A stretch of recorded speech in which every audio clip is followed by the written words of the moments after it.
He didn't just change his name, he changed his identity, defied an entire country, and paid the price for remaining true to his faith. This is the story of a man who dared to say no when the whole world expected a yes. In the mid-1960s, the United States was tense. The country was immersed in internal and external conflicts, protests against racism, the rise of the civil rights movement, and the shadow of the Vietnam War. Amidst this turbulent landscape, a young boxing champion, newly crowned king of the ring, made a decision that would shake up sport, politics, and even global culture. He no longer went by the name he had been given at birth. Cassius Clay was dead. In his place emerged Muhammad Ali, a name that carried strength, identity, and faith. But the change was not merely symbolic. It signified a break with an imposed past, the beginning of a personal war against prejudice, and a controversial alliance with one of the most controversial leaders of the time, Malcolm X. The world was unprepared for what was to come. The media questioned, fans were divided, and the government began to see him not just as an athlete, but as an enemy. How could anyone abandon a name that was already a brand, that represented victory and glory? How could he defy the most powerful nation on the planet with a simple refusal? The answer lay in his newfound faith, his loyalty to the Nation of Islam, and, above all, his unshakable conviction that we were not born to be slaves to a system.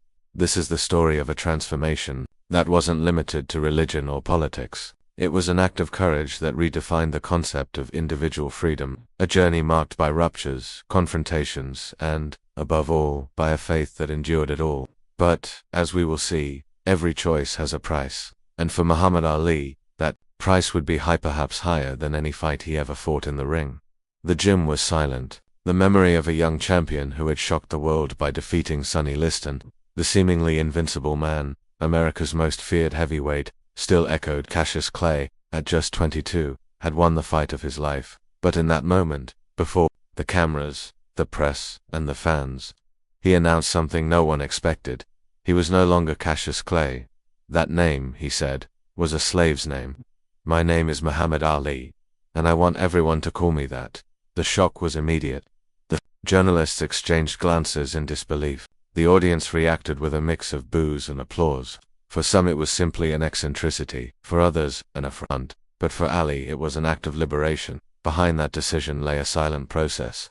For months, Clay had been growing closer to the Nation of Islam, a movement that blended faith, black identity, and resistance against racial oppression. It wasn't just a religion. It was a way to break the invisible chains that bound his community. He had heard the words of Elijah, Muhammad the sex leader, and found in Malcolm X's charisma a bridge between spirituality and social struggle. For him, conversion wasn't a whim, but a reconnection with his roots. America might call him a traitor, but he believed he was breaking free. The decision, however, carried a heavy weight. At the height of his fame, the young champion chose to go against the tide. His million-dollar contracts began to be threatened. The white media mocked him, refusing to pronounce his new name. Cassius Clay will always be Cassius Clay, the newspapers declared. But Ali responded firmly, I am Muhammad Ali, and I will accept nothing less.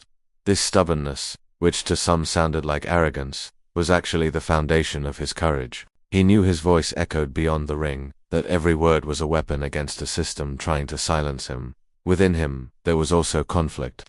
He was young, had fame, money, and the world at his feet.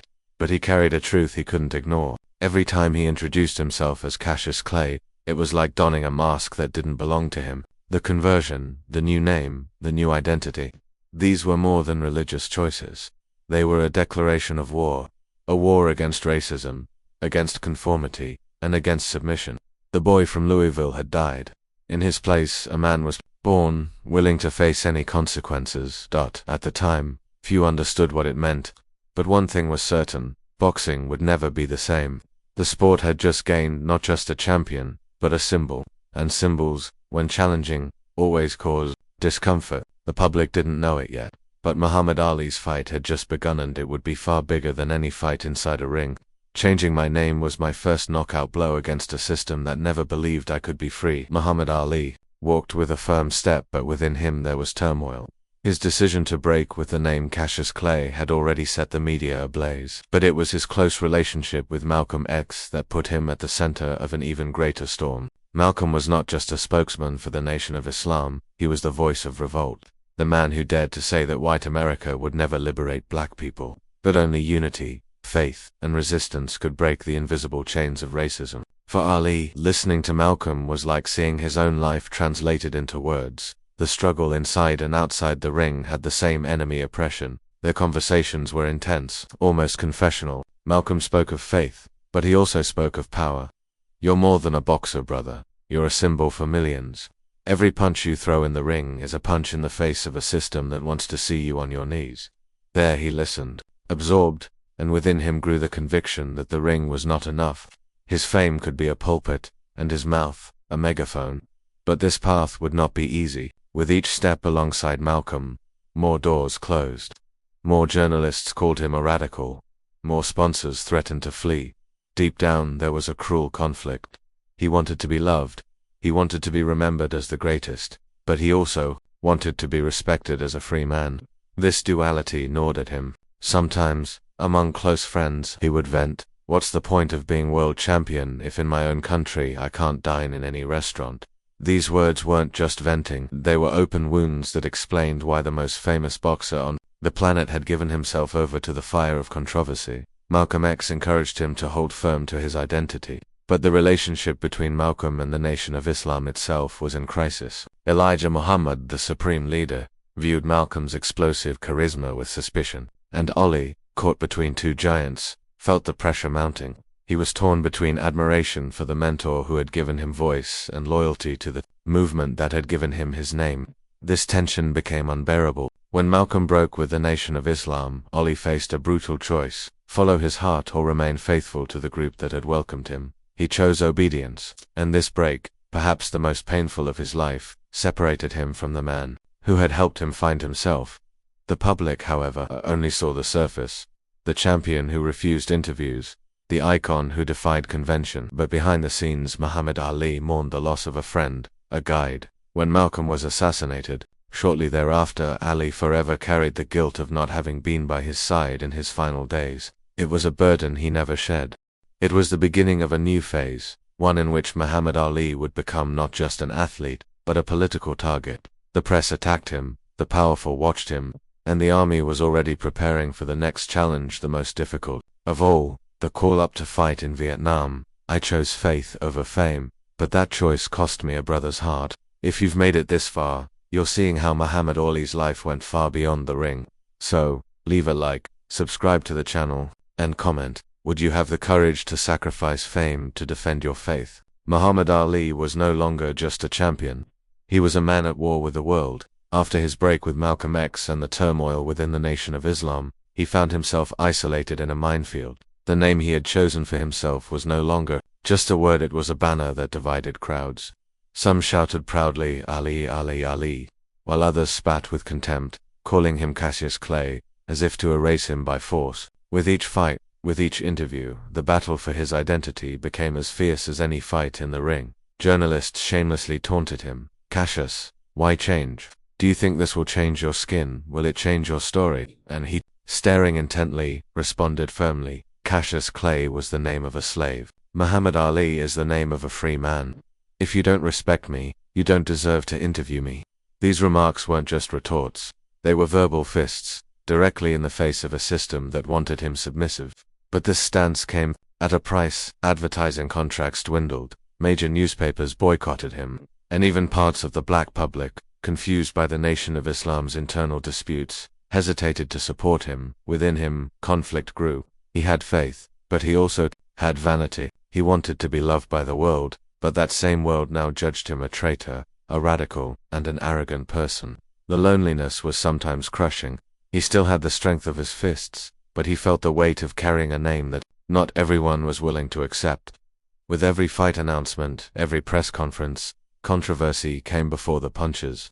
He was no longer just a boxer. He was the reflection of a country in flames, where faith, color, and politics collided brutally. It was in this context that the Vietnam War draft arrived. The United States Army demanded that the champion enlist, that he fight in a distant conflict, and serve as an example to the youth. For many, it would be Ali's chance to redeem himself and prove he was still a patriot. But for him, the decision had already been made. He wouldn't go.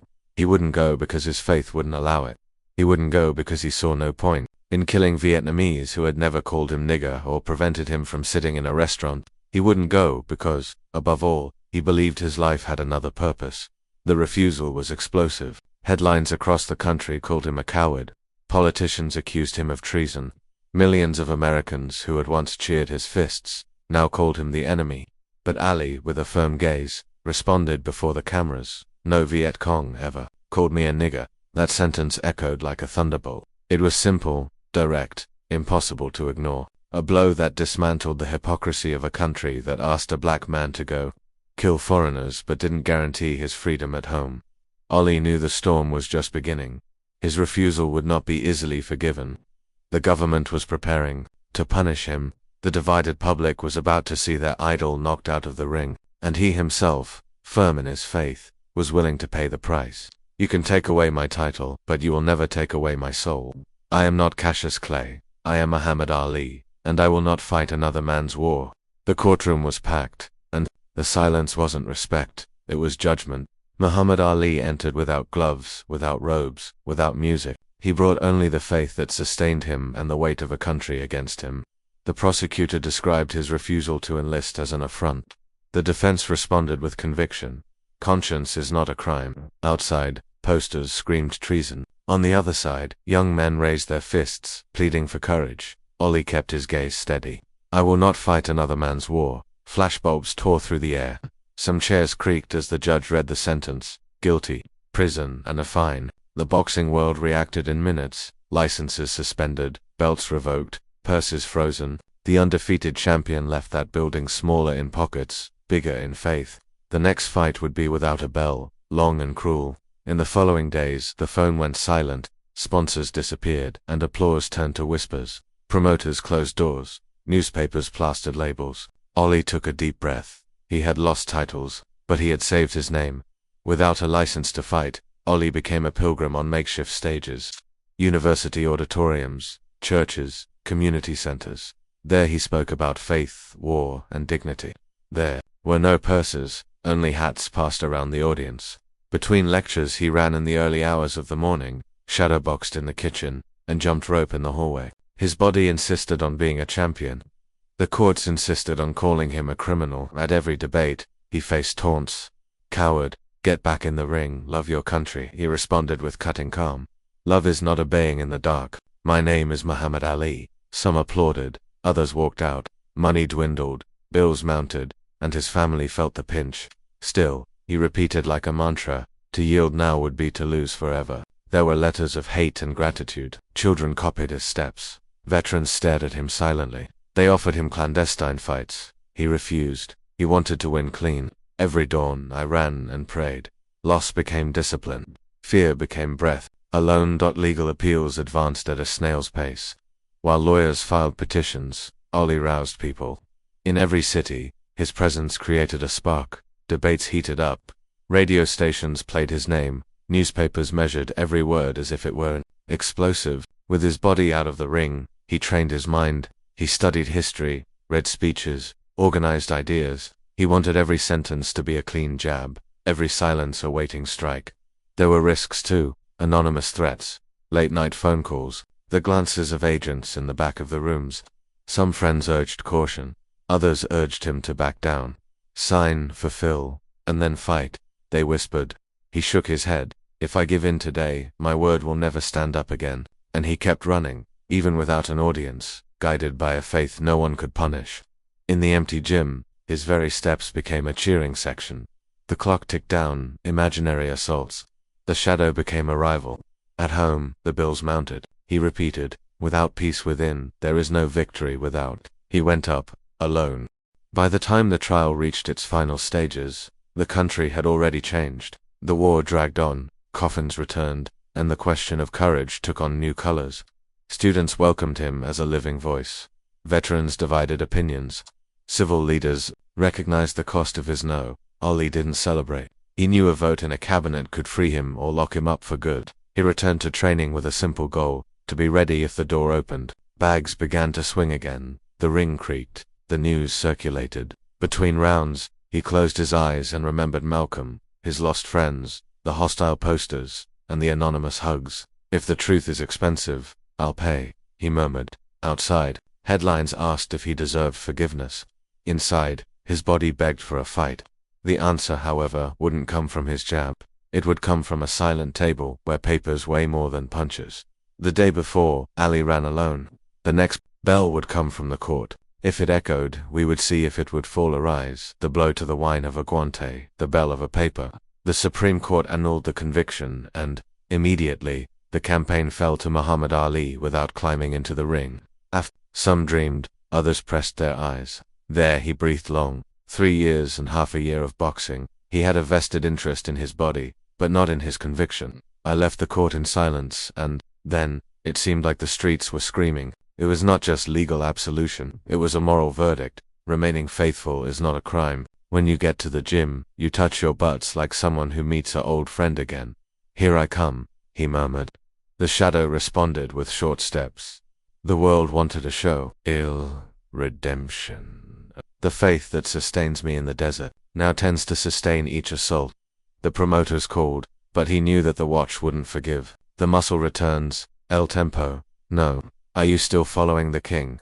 I tightened my fists before the mirror and saw invisible scars. If my name resisted, my body will learn, he thought, listening to the bark why the return was not a parade. It was an exam. His first grand sports court took place against Joe Frazier, a train without doubts. The city called it La Pelea del Siglo, but for Ali it was something else, a cruel mirror. I enter with my pride intact and come out with my face swollen and with a hardened truth. Faith does not avoid pain, it gives new meaning. In the dressing room, sitting, he breathed like someone learning to lose. I'm not a myth. I'm a man, I say, and that phrase is heavier than the belt that I can't wear. While the critics celebrated his fall, he returned to the origin, running at dawn, hitting the bag until the fear gives way, listening to his own body without indulgence. Each defeat, a lesson. Every night, a brick in the reconstruction. I didn't want a Taios. La Fe isn't an Atayo, it's a path. The public doubted. If I say no to a war, will you say it soon? Promoters asked for a docile show. He offered patience.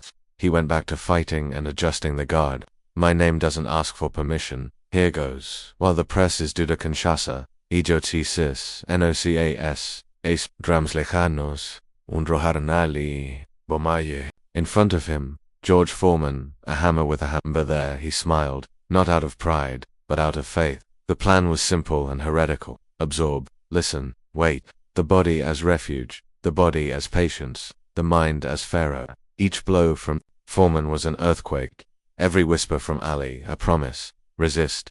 In the 8th round, the silence changed Wayne. A short step, a clean cross, and the giant bends like a tired tree. The stadium exploded. There he raised his arms, not like someone who recovers a throne, but like someone who confirms a truth. The name, the faith, and the fight were a soul thing. That night the world understood that his denial was not cowardly, it was destiny. At the conference he said without fanfare, I won because I heard the pain until you told me your secret. Patience was not surrender, it was strategy and soul. Each attack paid off a fate over the years gone by. On his corner, the young man who doubted saw a man who believed. Changing your name wasn't a whim, it was declaring that life doesn't write. You would think I was not a refuge, I was a brujula, I say, when everyone asked for one and paid for years, money and glory. But at the end, the essential thing is that dignity does not negotiate. There I showed that a belief is worth more than a belt and that a body can fall without surrendering the soul. His legacy is not alone in titles, but in the coherence of a man who chose to be called by the name that honored his freedom. If a nation demanded silence, he offered words. If the public wanted obedience, they offered conscience. When the world asked him who it was, he responded with a phrase that still cuts through the air. I am Muhammad Ali. Let each one listen. When they ask you to be another to be accepted, remember what shadow you have inside and keep that name. Because their fame is applause, the truth, home. If you keep it low, pay. When the noise stops, no one will fall. I will feel the peace of having been you.